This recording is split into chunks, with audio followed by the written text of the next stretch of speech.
So, me and Kane were talking, and we think the reason why the crime's so bad, you're going to jail. It's very real up here. You will go to jail for the dumbest stuff because somebody said so. But you call the police because someone punched you in the jaw in the middle of the night. The police say, "Did you see them? Did you know them? Do you know where they're going?" No, no, no. I'm sorry. It just happened here. Can you help me? Sorry, kid. I remember our uncle beat the shit out of me for 2 hours straight. I called the police and they said because I was a boy, they don't care. That was when I was 15 years old and ran away from home. Albeit the time I did get punched in the face, kind of out by a restaurant, the Golden Corral, the cops did show up. They said that they would look for him. I never got a call back from them, though, so I don't even know if they really did. Yeah. The police problem is kind of sketchy at this time, though, seeing how there's all sorts of movements going on. Yeah. Black Lives Matter, Antifa, all that stuff. I still support the police officers, but a thing about the police officers here, like state troopers, everybody knows what Alaska State Trooper is. So what happens is we have these guys coming from out of state because they're applying to be a state trooper because in their state they have to be a police officer for so long to become a state trooper there. Here, I don't think it's that way. I've been told that they just can become a state trooper up here or apply for it, which, good for them. And they don't care. They're punks. They get off on their power. Real state troopers are locals that stay here. These guys are like, I'm from Virginia and I'm going back here in 2 years. So they don't care how they treat people up here. They want a good arrest record and stuff, which is I still back the police. Listen to the police. Do what they tell you. You won't get shot. Simple as that. The Alaska State Troopers show is just horseshit. It's just like every other reality TV show up here. It's violence just for violence. Yeah. They're trying to get the shock factor in and trying to show what's going on in the world, but in the eyes of it's very entertainment. Yeah, it's cherry picked because it's a good word for it. Yeah, it's not what you guys think up here. I'm not saying don't visit here and don't move here. But if you do, try to come here for the fun, the fishing. Probably stay out of the dicier sides of town. Go see those tourist attractions because that brings money into our economy and that really helps us. Like, because of what happened with all the C and the V, we're suffering. The economy up here is suffering. It's not that good right now. Like, it's starting to slowly become, not Seattle, but it's like that mindset is coming here. There's F the police spray painted, F Trump, F BLM, it's just back and forth. It doesn't matter which side you're on. It's ignorant. It's head hunting on both sides. Yeah, it's like a lynch mob running around here some night. Like, the thing that really bothers me is the shootings every night. That's starting to really get old. Day in and day out. As soon as it turns 9 o'clock, it's violent. It's very centralized to this part of town too, which is weird. It's 2 minutes that way. 2 minutes that way, yep. It's kind of scary. It is. You don't leave the house at 10. You can, just in your vehicle. Don't be riding your bike. Don't be skateboarding around here unless you got a Glock. Have somebody with you at all times. All time. I truly agree with that. What's another piece of advice you give these people? Another piece of advice, probably just try to make friends here. Yep. Because friends are really helpful. They'll help you get places. They'll tell you where to stay away from. Mm-hmm. I mean, we're kind of going off right now, but it sounds like we're making like a brochure to come to Alaska, where to go, where not to go, but it's true. We just want people to stop thinking that, I'm going to go to Alaska and I'm going to be a frontiersman. No, you're not. The government's not going to let you do that. You're still going to pay land tax. You're still going to have to, the government is slowly choking us. Another thing is COVID-19, with all that, we only have one pump running on the slope, so we've lost a lot of money from that. Our economy is shutting down right now because of that, and there's a lot more people losing jobs and becoming homeless due to that. I know a lot of people lost their jobs. Good, hard union workers are not getting work. They're just sitting stagnant. You don't get paid for sitting stagnant, even though you're up there. You're in your room. You're in your room. You're not getting paid for severance pay for being gone. And our uncle himself worked on the slope, and he got laid off, and he was struggling for a while. He had to become a truck driver in town. Which is not a very good job because it leads to a lot of bad business. A lot of truck drivers are kind of shady. Yeah. No, that's a huge thing up here. Is a lot of these guys do because they got to stay up.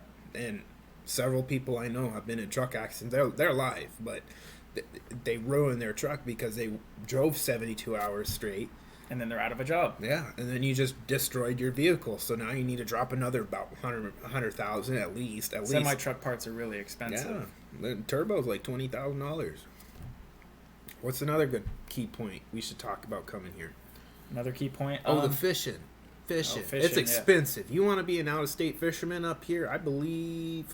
Let's see here. My wallet here. It will tell us. You have to pay for your fishing license. It's going to cost more because you're not a resident in Alaska. Oh yeah.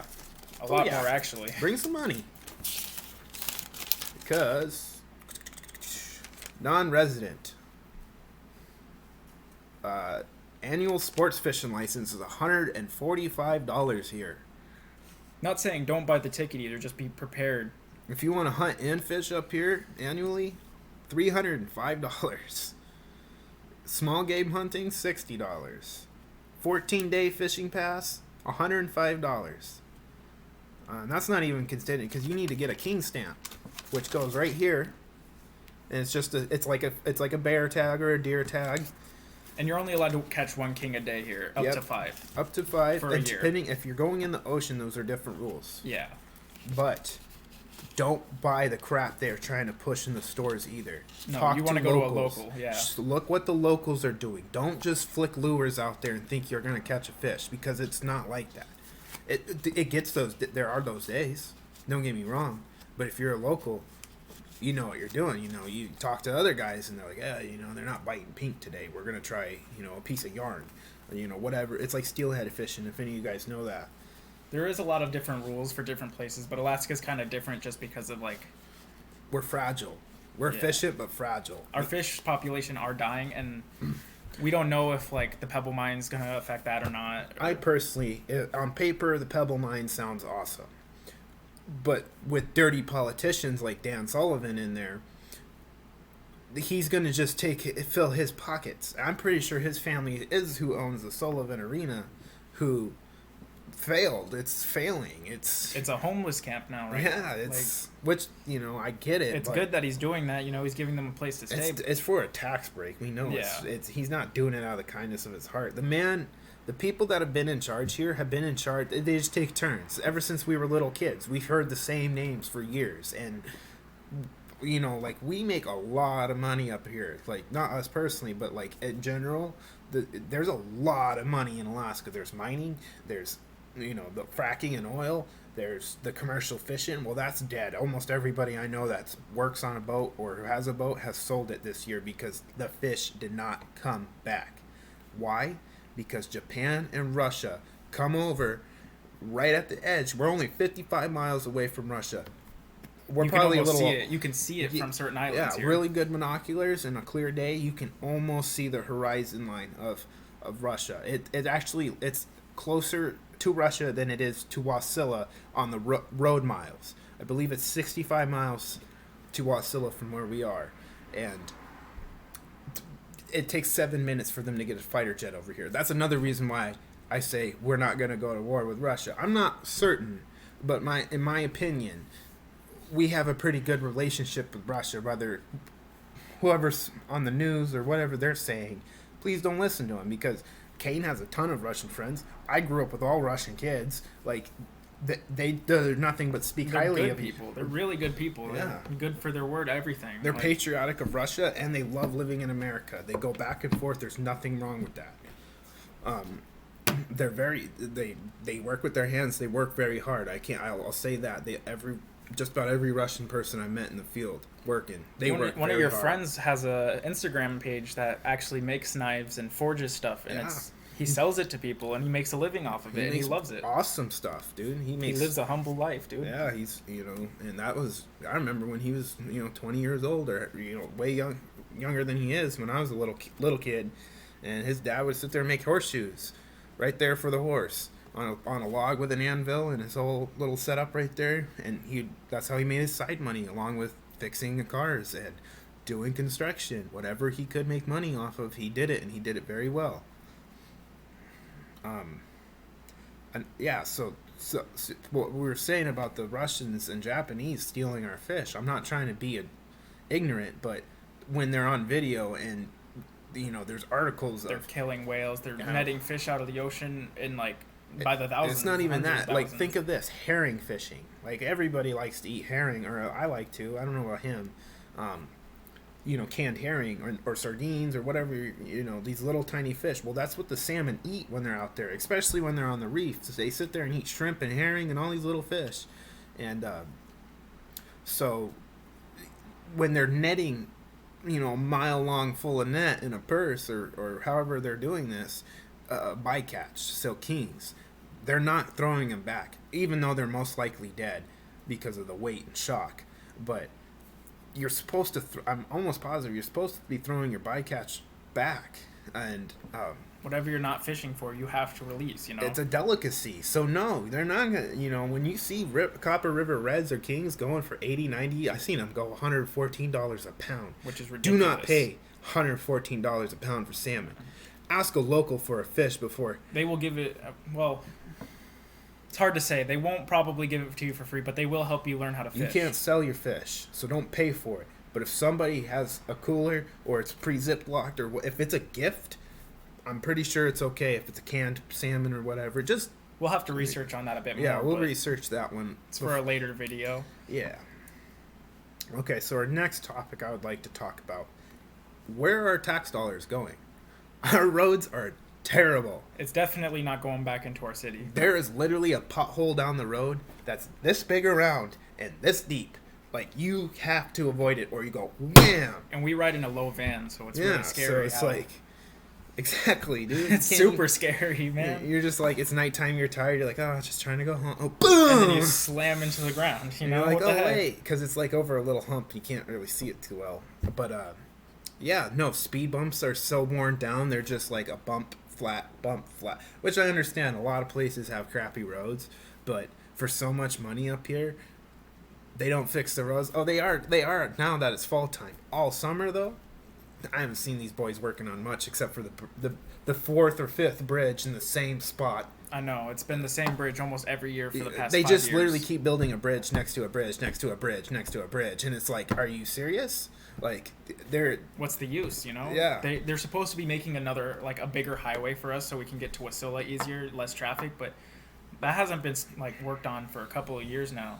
They're out in Wasilla doing stuff, but I haven't seen any, like, work actually done on the main road, main highway. We are expanding. Wasilla is getting bigger. It is. Wasilla's getting I believe to they be just, a little city almost. Yeah, they just got themselves a mall, so that's a big win for them. Even though the mall is just like a Planet Fitness. Be or careful like in that. Wasilla. It's just as bad, if not worse. Well, no, it's bad. I don't think worse because in Wasilla it's smaller, so people kind of... The crimes out there are pretty heinous, though. I remember last winter, I was on my way to work, and there's a car in the ditch. Well, it turns out there's a dead body 30 feet from that car under the snow. How many days did I drive by that dead body right across the street from my house? Why did he kill her? We had a serial killer. He was snatching girls when they went to go check their mail. About any age from 17 to 30. I believe she was 38 years old and had 3 or 4 babies at home. And not only that, when I was in Wasilla, I've lived with some pretty bad people. I lived with one of our uncles who, he's really not okay. He's kind of a bad dude. He's sick, but he'll get better, hopefully. Hopefully, but yeah, he was doing drugs and stuff and all sorts of crazy things, shooting guns off in the night, all hours of the night, just because he wanted to, Crazy people, man. Crazy people. It's that psychosis of just... It's that mentality of, I'm in the woods, I can do what I want. Yeah, almost. which is fun. I love living in the woods. Just be kind to others. Treat the woods as if, like, you treat your home, Mother Nature don't care. She doesn't discriminate. She don't care what you look like, how old you are. It will kill you. It will snap back. You be mean to Mother Nature, she'll snap you in half. That's what I've learned. You respect nature out here because it is nothing to play with. Not only that, but like the woods is like a big part of Alaska. We have to care for them. I love the woods here, man. It's amazing. It's so deep. Yeah, it's so ridiculous. Even though you're not far from town, it's so deep. Like there's animals, there's grouse, there's squirrels, there's a 20-minute drive could take us into the woods. Yeah, and we could just exist there. It's nice. You quiet. could live off the grid. You're gonna get in trouble though, or you're gonna at least get told to leave. But you can homestead here. I'm not too big into that because I like electricity. And, Yeah. I don't want to listen to a generator because that gets old real quick. Or an outhouse because in the middle of winter you're gonna have to go out there with a blowtorch and chop down what's growing in there. Get the door to like Or open because however it's frozen shut. Yeah, it's just and plus, what do you do at 2 a.m. when you gotta poop? And the seat's ice cold and your butt sticks to it. You just don't. You know, you just don't. right.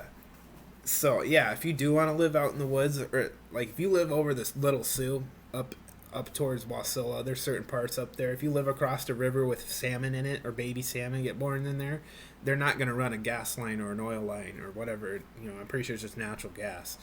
They won't run that across the river, which I appreciate. So when you live up in those areas, you have to have a diesel truck or firewood. And a lot of people in the States live like that too, which is, you know, I'm not discriminating. I did it for a long time. And it's... You have to have tough skin to live out here. You kind of can't just come here from... Let's say you live in California, you know, you're used to the whole city life and everything. You can't really come out here expecting to have that here. You have to know the woods. You have to know how to kind of provide for yourself out in the woods and all that. If you're living in the woods, you can be a city person here. There's still plenty of Cali. We live in the city. It's pretty different from actual like Boston and Massachusetts, all that stuff. It's because it's spread out. It's a lot wider. There's more woods in between homes. Yeah. We would show you, but we don't want to get hunted down for our opinions. Yeah. But yeah, people are you know, there's a lot of different cultures up here, which is it's like cool. it's a huge mixing pot of literally every culture. Yeah, it's a you want to know a melting pot? Come up here. There's tons of Asian people, there's Hispanic people, there's black, white, everything out here. Yeah, and Muslims. I've seen a lot of Muslims up here, which is like, wow, you're our Uber driver recently. Yeah, was, dude, he was like, super cool, or she was super cool. Can you imagine going from desert, like hot desert, to this? I know. And hey, here's another thing. It gets really hot here in the summers. People don't expect it, but it can get up to 100 degrees if you're not careful. Easily. You want to know why? Because we're close to the sun. We're up top. We got harsh summers and harsh winters. Yep. But if you enjoy that stuff, definitely. I like winter, personally. I like being cold and hot. Because cold, you can put layers on. Hot, you can't do anything. Crawl in the shower and then... That's where we differ, though. I like the summers here. I like going out and doing stuff. And working outside sucks when it's stupid hot. But it's not hot like Arizona. It gets there. Up in Fairbanks, it'll be 110 degrees some days. We just want to kill the stereotype of, oh, you live in igloos, or you see polar bears. No, we don't. We don't ride moose. We don't see polar bears. We do go see polar bears when we visit the zoo. And they have algae on them sometimes. They'll come out green and they don't look like bears. They look like giant bushes. The zoo here is good. I think their animals are happy. They really do take care of them. And it's local. It's not like exotic animals. They had an elephant, but she was sad, so they gave her back to where she, they introduced her with other elephants. The only thing that recently happened at the zoo is one of the bears did get out of the enclosures and eat. No, that was a wild bear. That was a wild bear? I didn't even know that. Yeah, no, I read that the other day. Yeah, a wild bear came to the zoo and ate one of the balcas. I feel bad for that thing, though. It's kind of sad. It's Mother Nature. We have the military base up here. It's very nice. It's very nice. They take care of it. There's a lot of crime on the military, but you'd be There's surprised. a difference. Yeah, there's crimes on there. Mostly like young kids. It's drunk drivers. They arrest 20 of them a weekend. I one time I seen 50 because they put a counter to scare you how many guys they arrest each time. It ups one. It's those construction signs that flash, and it'll be like 50 drivers arrested this weekend or last weekend or how many they got last week. Like, they will get you. And don't be driving drunk. That's a huge problem up here, is driving drunk. It's like people treat it like water for some reason. It's not okay. If you touch the forbidden liquid, you shouldn't be behind the wheel. Yeah, like, do something else. Don't drink. It's not fun. It's terrible for your liver. What's another thing you would like to tell the general public about Alaska? For me, just live life to the fullest. Kind of go with the flow. Don't really... Dead fish go with the flow. Dead fish go with the flow? Dead fish go with the flow. That's your opinion. Anyways, we are coming up on our 21-minute mark. So, Yeah, we would thank you for sticking around and watching this video. If anything like we can do better, this is a low budget productions for right now. This is our first video. Yeah, and if you want to start a video, get on your laptop, grab your little brother, and rant, because people might want to hear this. And another thing I'd like to add is Caden wants to really start a gaming channel. That's what we're working on. I want to start a current events and like philosophy and talking and ranting video. Of just what's going on. And so any suggestions, we would like to hear that in the comments. And, we're not going to tell you subscribe. Once we're worth a subscribe, go ahead and subscribe. Leave comments. We would like to see comments. We want to know what we can do better. Hateful, nice, I don't care. Let's hear it. Yeah, we're trying here. We're just kids, We're trying to figure out ourselves before we can, And I'll tell you what, at least we had the nuts to get up and make a video and post it on the internet for the world to see. We want to see what people like you think about people like us, And I encourage you to do the same. So anything else, Caden? No, just like and subscribe. Don't tell them that. I'm going to tell them that. Okay, all right. Have a good day.